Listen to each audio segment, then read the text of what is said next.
ഇപ്പോഴ് തിരുവനന്തപുരമാണ് ദേശീയ ശ്രദ്ധ ആകർഷിച്ചു നിൽക്കുന്ന ഒരു പാർലമെന്റ് മണ്ഡലം. ഇപ്പോൾ തെരഞ്ഞെടുപ്പ് കഴിഞ്ഞിട്ട് 4 ദിവസം പിന്നിട്ടെങ്കിലും ഇപ്പോഴും പ്രതീക്ഷ കൂടി വരികയാണ്. BJPയുടെ ഏക പ്രതീക്ഷ ഇപ്പോൾ തിരുവനന്തപുരമാണ്. അത്തരത്തിലുള്ള റിപ്പോർട്ടാണ് ഇപ്പോൾ പുറത്തു വരുന്നതും. തിരുവനന്തപുരം BJP നേടിയെടുക്കും എന്നാണ് പറയുന്നത്. 2019 പോളിംഗ് ശതമാനം കുറഞ്ഞിട്ടും BJPക്ക് ഏറെ സാധ്യത നിൽക്കുന്നു എന്നുള്ളതാണ്. അപ്പോൾ എത്രത്തോളം സാധ്യത ഡോക്ടർ അനിൽകുമാർ ഇതിൽ കാണുന്നു? അല്ല, ശരിക്കും അവിടുത്തെ പോളിംഗ് ശതമാനം കുറഞ്ഞു എന്നുള്ളത് ശരിയാണ്. കഴിഞ്ഞ തവണ 73.66% തിരുവനന്തപുരത്തെ മൊത്തം പോളിംഗ്. ഇത്തവണ അത് 66.46% ആയിട്ട് മാറുകയും ഏതാണ്ട് 7.2% കുറവ് രേഖപ്പെടുത്തുകയും ചെയ്തു. അതായത് 2019 അപേക്ഷിച്ച് ബൂത്തിൽ എത്താതെ പോയത് ഏതാണ്ട് 34,413 വോട്ടാണ്. ഇവിടുത്തെ 7 നിയമസഭാ മണ്ഡലങ്ങളും എടുത്ത് പരിശോധിച്ചാൽ നമുക്ക് 6 മുതൽ ഏതാണ്ട് 8% വരെ കുറവുകൾ കഴിഞ്ഞ പോളിംഗ് ശതമാനത്തിനേക്കാൾ കാണാനായിട്ട് കഴിയും. ഇത് ശക്തമായ ത്രികോണ മത്സരം നടന്നിട്ടും എന്തുകൊണ്ട് ഇങ്ങനെ സംഭവിച്ചു എന്നുള്ളത് പരിശോധിക്കപ്പെടേണ്ടുന്ന ഒരു വിഷയമാണ്. എങ്കിലും ചില കാരണങ്ങൾ പൊതുവെ നമ്മുടെ ശ്രദ്ധയിൽപ്പെട്ടിട്ടുണ്ട്. അതൊന്ന്, ഇത്തവണ വോട്ടർ പട്ടികയിൽ ചില പിഴവുകൾ കടന്നുകൂടിയിട്ടുള്ളതായിട്ട് നമുക്കറിയാം. അതിൽ ഏറ്റവും പ്രധാനപ്പെട്ട ഒരു കാര്യം എന്ന് പറഞ്ഞാൽ ധാരാളം പുതിയ വോട്ടർമാർ അവസാന നിമിഷത്തിൽ രജിസ്റ്റർ ചെയ്തിട്ടുണ്ട്. അതിൽ പലർക്കും അവരുടെ പേര് രജിസ്റ്റർ ചെയ്തതായിട്ടുള്ള ഇന്റിമേഷൻ കിട്ടിയിട്ടില്ല. അതുകൊണ്ട് തന്നെ അവര് എവിടെയാണ് കൃത്യമായി അവരുടെ വോട്ട് എവിടെയാണ് എന്ന് അറിയുന്നതിനും അപ്പൊ അവര് വോട്ടർ ലിസ്റ്റിൽ കയറിയോ കൂടിയോ എന്ന് അന്വേഷിച്ച് പോയി കണ്ടുപിടിച്ചതല്ലാതെ അവരെ അറിയിക്കാനുള്ള നടപടിക്രമങ്ങളൊന്നും നടക്കാത്തത് കൊണ്ട് തന്നെ, ഉദാഹരണത്തിന് BLOമാരെ അന്നേരം ഒരു കോൾ ചെയ്യും, നിങ്ങൾ ഇങ്ങനെ വന്നിട്ടുണ്ട്, അല്ലെങ്കിൽ നിങ്ങൾ ഒരു വെരിഫിക്കേഷൻ കോൾ മാത്രമാണ് ഉണ്ടാവുക. മറിച്ച് ആ പുതിയ വോട്ടർമാരെ ഒന്ന് ഇൻഫോം ചെയ്ത് അവരെ മൊബിലൈസ് ചെയ്ത് വോട്ടർ ബൂത്തിൽ എത്തിക്കുന്നതിൽ ഇലക്ഷൻ കമ്മീഷൻ ശ്രദ്ധിക്കേണ്ടതായിരുന്നു എന്ന് എനിക്ക് തോന്നിയിട്ടുണ്ട്. ഒരുപക്ഷെ അത് ചില ശ്രമങ്ങൾ നടന്നിട്ടുണ്ടാകും, നമ്മൾ അറിയാതെ പോയതാണോ എന്നറിയില്ല. എന്തായാലും എന്റെ ശ്രദ്ധയിൽ അങ്ങനത്തെ കാര്യം പെട്ടിട്ടില്ല. മറ്റൊരു പ്രധാനപ്പെട്ട കാര്യം എന്ന് പറയുന്നത് ഇത്തവണത്തെ ഭയങ്കരമായ ചൂടാണ്. വളരെ പ്രായമുള്ള പല മനുഷ്യരും ഇത്രയും ചൂടിനെയൊക്കെ അവഗണിച്ചുകൊണ്ട് വന്നൊന്ന് വോട്ട് ചെയ്യണം എന്നുള്ള തോന്നൽ പലരുടെയും മനസ്സിലില്ലായിരുന്നു എന്നുള്ളതാണ്. കാരണം ഇപ്പോ പലരോടും, അതായത് കേന്ദ്രം എന്ന് ഞാൻ പറയുന്നത് ഇവിടെ കഴിഞ്ഞ തവണ തിരുവനന്തപുരത്തെ സംബന്ധിച്ചിടത്തോളം സിറ്റിംഗ് MP ആയ ശശി തരൂരാണ് ഉണ്ടായിരുന്നത്. അപ്പൊ ശശി തരൂരിനെ സംബന്ധിച്ചിടത്തോളം കഴിഞ്ഞ 10-15 വർഷമായിട്ട് തിരുവനന്തപുരം മണ്ഡലത്തെ പ്രതിനിധീകരിക്കുന്ന ഒരാളാണ്. അപ്പൊ അദ്ദേഹത്തോട് ഒരു ആന്റി ഇൻകംബൻസി, അദ്ദേഹത്തിനെതിരായ ഒരു ഭരണവിരുദ്ധം എന്ന് ഞാൻ പറയുന്നില്ല, അദ്ദേഹത്തിനെതിരായ ഒരു വികാരം പലപ്പോഴും മണ്ഡലത്തിൽ ഉണ്ടായിരുന്നു എന്നുള്ള വാസ്തവമാണ്. അത് കോൺഗ്രസുകാരുടെ പ്രവർത്തനത്തിൽ തന്നെ പ്രകടമായിരുന്നു. പോസ്റ്ററുകളും ബാനറുകളും ഒക്കെ എല്ലായിടവും നിറഞ്ഞു നിന്നെങ്കിലും വീടാന്തരം കയറിയുള്ള പ്രവർത്തനങ്ങളെ കുറെയൊക്കെ അത് ബാധിച്ചിട്ടുണ്ട്. അത്തരത്തിലുള്ള ഒരു ആന്റി ഇൻകംബൻസി ബാധിച്ചിട്ടുണ്ടെന്ന് ഞാൻ കരുതുന്നു.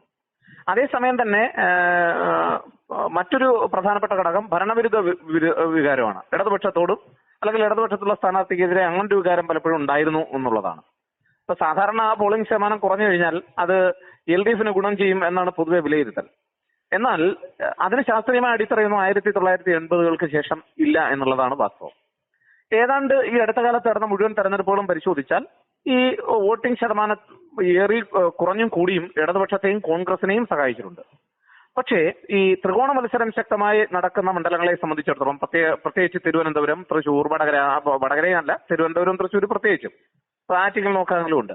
അപ്പൊ അങ്ങനെയൊക്കെയുള്ള മണ്ഡലങ്ങളെ സംബന്ധിച്ചിടത്തോളം ഈ വോട്ടിംഗ് ശതമാനം കുറഞ്ഞത് ഏത് മുന്നണിക്ക് ഗുണം ചെയ്യും എന്ന് നമുക്ക് വ്യക്തമായിട്ട് പറയാൻ കഴിയില്ല.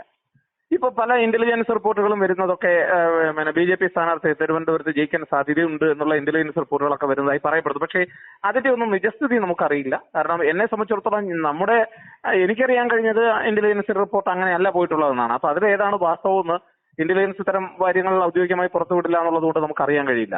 അതായത് പിന്നെ മറ്റു വരുന്ന വാർത്തകളൊക്കെ അതുകൊണ്ട് തന്നെ എനിക്ക് വിശ്വസിക്കാനും പറ്റുന്നില്ല. എന്തായാലും ഒരു കാര്യം ഉറപ്പാണ്, തിരുവനന്തപുരത്തെ ത്രികോണ മത്സരം ഒരർത്ഥത്തിൽ പറഞ്ഞാൽ ഈ വോട്ടിംഗ് ശതമാനം കുറഞ്ഞത് 3 മുന്നണികളെയും ബാധിക്കും. പ്രത്യേകിച്ച് കോൺഗ്രസിനെയും കമ്മ്യൂണിസ്റ്റ് പാർട്ടിയെയും. അതായത് സ്ഥാനാർത്ഥികളെ അടിസ്ഥാനപ്പെടുത്തി നോക്കുകയാണെങ്കിൽ ശശി തരൂരിനെയും പന്ന്യൻ രവീന്ദ്രനെയും ഇത് ബാധിക്കുമെന്നാണ് എനിക്ക് പറയാനുള്ളത്. കാരണം ഇടതുപക്ഷത്തിന്റെ പ്രവർത്തനവും തിരുവനന്തപുരം മണ്ഡലത്തിൽ മറ്റ് മണ്ഡലങ്ങളെ അപേക്ഷിച്ച് ശക്തമായിരുന്നില്ല എന്ന് എനിക്ക് പറയേണ്ടി വരും. പ്രത്യേകിച്ച് ഇപ്പം ആറ്റിങ്ങൽ മണ്ഡലം തൊട്ടടുത്ത് കിടക്കുന്ന ഒരു മണ്ഡലമാണ്. അവിടെ CPM നടത്തിയതിന്റെ അത്ര കാര്യമായൊരു പ്രവർത്തനം, വീടാന്തരം കയറിയുള്ള ഒരു പ്രവർത്തനത്തിൽ ഈ തിരുവനന്തപുരം മണ്ഡലത്തിൽ വീഴ്ച വന്നിട്ടുണ്ടോ എന്ന് പരിശോധിക്കേണ്ടതായിട്ടുണ്ട്. കാരണം അത്ര കാര്യമായി അതേപക്ഷം ബാക്കിയുള്ള പ്രചരണങ്ങളൊക്കെ ഉണ്ടായിരുന്നെങ്കിലും ഇങ്ങനെ ഒരു പ്രചരണത്തിന്റെ കാര്യത്തിൽ തിരുവനന്തപുരത്ത് ഇപ്പം എന്റെ വീട് തന്നെ തിരുവനന്തപുരം മണ്ഡലത്തിൽ വരുന്നതാണ്. അവിടെ എന്റെ വീട്ടിൽ ഇടതുപക്ഷ സ്ഥാനാർത്ഥികളെ സംബന്ധിച്ചിടത്തോളം അവരുടെ പ്രതിനിധികൾ ആരും തന്നെ വന്നിരുന്നില്ല എന്നുള്ളതാണ്. ആവശ്യം BJP-യുടെയും കോൺഗ്രസിന്റെയും ആളുകൾ എത്തിച്ചേർന്നു എന്നുള്ളതാണ്. അപ്പൊ ഞാൻ പറഞ്ഞത് കുറ്റപ്പെടുത്താനായിട്ട് പറഞ്ഞതല്ല. ചിലപ്പോൾ അത് ചിലരുടെ ശ്രദ്ധപ്പെടാതെ പോയായിരിക്കും, വിട്ടുപോയതായിരിക്കും. പക്ഷെ എന്തായാലും ഒരു കാര്യം ഉറപ്പാണ്, തിരുവനന്തപുരം മണ്ഡലത്തിൽ പൊതുവെ ഞാൻ അന്വേഷിച്ചപ്പോൾ ഇപ്പോൾ ആറ്റിങ്ങൽ മണ്ഡലത്തിൽ ഇടതുപക്ഷം നടത്തുന്നതിന്റെ അത്രയും വലിയൊരു വർക്ക് തിരുവനന്തപുരം മണ്ഡലത്തിൽ നടന്നിട്ടില്ല എന്നുള്ളതാണ്. അപ്പൊ അത് ഈ കേഡർ പാർട്ടി സ്വഭാവം എന്നൊക്കെ നമ്മൾ പണ്ടേ ധരിച്ചു വെച്ചിരിക്കുന്നതിനപ്പുറം അങ്ങനെ ഒരു പ്രവർത്തനം തിരുവനന്തപുരം മണ്ഡലത്തിൽ എഫക്റ്റീവായിട്ട് അത് വോട്ടിങ്ങിനെ ബാധിക്കുന്നുണ്ടെന്നാണ് എനിക്ക് തോന്നുന്നത്, അത്ര എഫക്റ്റീവായിട്ട് നടത്താത്തതുകൊണ്ട്. അപ്പൊ ചുരുക്കി പറഞ്ഞാൽ പിന്നെ ശശി തരൂരിനെ സംബന്ധിച്ചിടത്തോളം ഒരു അലസത അദ്ദേഹത്തിന്റെ പാർട്ടി പ്രവർത്തകരുടെ ഇടയിൽ ദൃശ്യമായിരുന്നു എന്നുള്ളത് മറ്റു പല പ്രവർത്തനങ്ങൾ പല മണ്ഡലങ്ങളിലും അദ്ദേഹത്തിന് ചില പത്രമാധ്യമങ്ങളുടെ റിപ്പോർട്ടുകൾ ശരിയാണെങ്കിൽ ചില മണ്ഡലങ്ങളിൽ ചില പ്രദേശങ്ങളിൽ എന്തെങ്കിലും അദ്ദേഹത്തിന് ചില എതിർപ്പുകൾ നമ്മുടെ പ്രചരണ സമയത്ത് നേരിടേണ്ടതായി വന്നിട്ടുള്ള റിപ്പോർട്ടുകളുണ്ട്. അപ്പോൾ സ്വാഭാവികമായിട്ടും കോൺഗ്രസിനോടും കമ്മ്യൂണിസ്റ്റ് പാർട്ടിയോടും ആഗ്രഹവും ആത്മാർത്ഥയൊക്കെ ഉള്ളവർ ഒരല്പം അതിനോട് നെഗറ്റീവ് സമീപനം വന്നിട്ടുണ്ടെങ്കിൽ തീർച്ചയായിട്ടും വോട്ട് ചെയ്യാൻ പോകില്ല എന്നുള്ളതാണ്. അതുപോലെ തന്നെ ഇതൊരു അർബൻ മണ്ഡലമാണ്. തിരുവനന്തപുരം എന്ന് പറയുന്നത് കുറെ കൂടി ഒരു അർബൻ സ്വഭാവമുള്ള ഒരു മണ്ഡലമാണ്. ആ മണ്ഡലത്തിൽ പൊതുവെ നമ്മൾ കണ്ടൊരു പ്രത്യേകത എന്ന് പറഞ്ഞാൽ എല്ലാ വർഷവും വോട്ടിംഗ് ശതമാനം മറ്റു മണ്ഡലങ്ങളെ അപേക്ഷിച്ച് ഒരല്പം താഴ്ന്നിരിക്കും എന്നുള്ളതാണ്.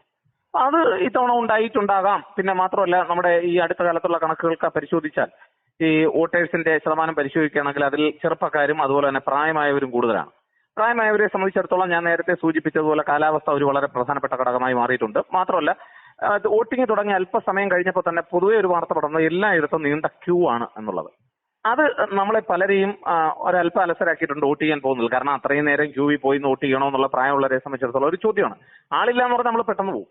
അപ്പൊ ഈ ക്യൂ ഇപ്പം നമ്മളൊക്കെ 1 മണിക്കൂറും 1.5 മണിക്കൂറും ഒക്കെ വെയിറ്റ് ചെയ്തിട്ടാണ് ക്യൂവിൽ നിന്നിട്ടാണ് വോട്ട് ചെയ്തത്. അപ്പൊ ചോദിക്കുമ്പോൾ അവർ പറയുന്നത് ഈ ഇലക്ട്രോണിക് വോട്ടിംഗ് മെഷീന്റെ ബീപ്പ് ശബ്ദം ഒന്ന് വോട്ട് ചെയ്ത് കഴിഞ്ഞാൽ കേൾക്കാൻ കൂടുതൽ സമയം എടുക്കുന്നതായിട്ടുള്ള വാർത്തകൾ. എനിക്കത് തോന്നുന്നില്ല. കാരണം ഞാൻ ചെയ്യാൻ ചെന്ന മണ്ഡലത്തിലും 1 മണിക്കൂറോളം പിന്നെ 1.5 മണിക്കൂറോളം ക്യൂവിൽ നിന്നാണ് വോട്ട് ചെയ്തത്. പക്ഷെ കണ്ടൊരു പ്രത്യേകത എന്ന് പറഞ്ഞാൽ ഒറ്റ വാതിലുള്ള ഒരു ബൂത്തിലാണ് സജ്ജീകരിച്ചിരുന്നത്. സാധാരണ ഞങ്ങളൊക്കെ പ്രിസൈഡിംഗ് ഓഫീസറായിട്ടും അല്ലാതെയൊക്കെ മുമ്പൊക്കെ പോയിട്ടുള്ളതാണ്. ആ സമയത്തൊക്കെ നമ്മൾ ഒരു റൂം തെരഞ്ഞെടുക്കുമ്പോൾ 2 വാതിലുകളുള്ള ബൂത്താണ് തെരഞ്ഞെടുക്കുക.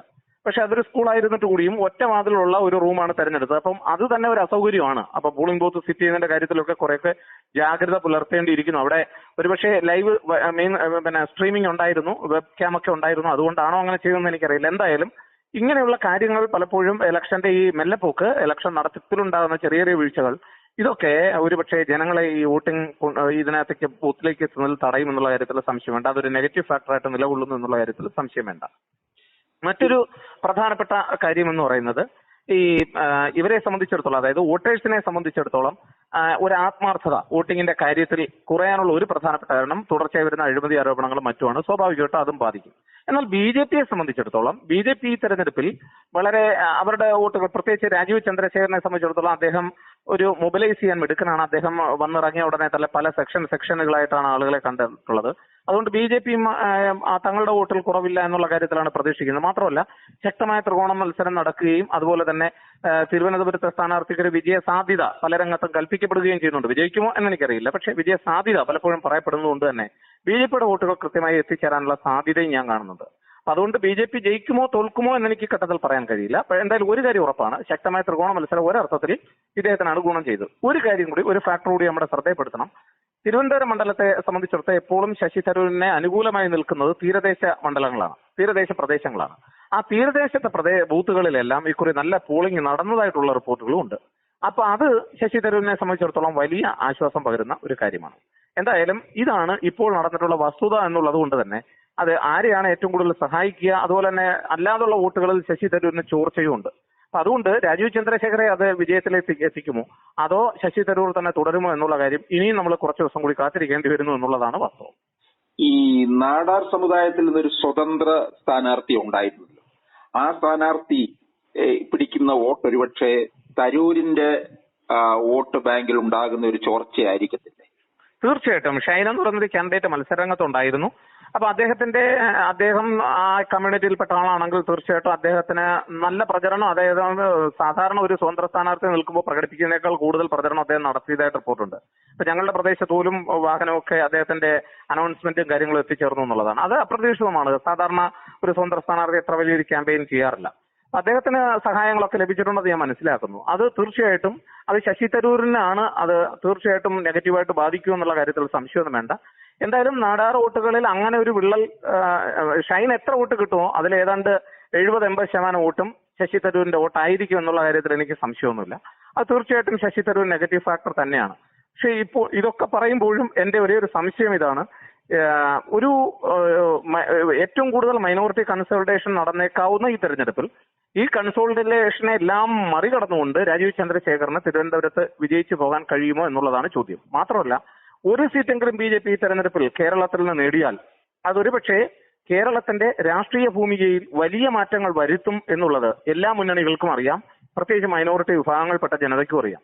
അപ്പൊ അതുകൊണ്ട് തന്നെ മറ്റുള്ളവർ ജയിക്കുക എന്നുള്ളതല്ല പ്രശ്നം, രാജീവ് ചന്ദ്രശേഖർ ഒരിക്കലും സഭയിൽ എത്താൻ പാടില്ല എന്നുള്ള തരത്തിൽ വോട്ട് രേഖപ്പെടുത്താൻ ഒരു വിഭാഗം ഉണ്ട് എന്നുള്ളതാണ് സത്യം. അപ്പൊ അതുകൊണ്ട് ഇതിൽ ഏതാണ് സംഭവിക്കുക അല്ലെങ്കിൽ ഏതാണ് വിജയിക്കുക എന്ന് നമുക്ക് ഈ ശക്തമായ ത്രികോണ മത്സരത്തിനിടയിലും അതുപോലെ തന്നെ കുറഞ്ഞ ഈ പറയുന്ന പോളിംഗ് ശതമാനത്തിനിടയിൽ പ്രവചിക്കുക എന്ന് പറയുന്നത് വളരെ അസാധ്യമാണ്.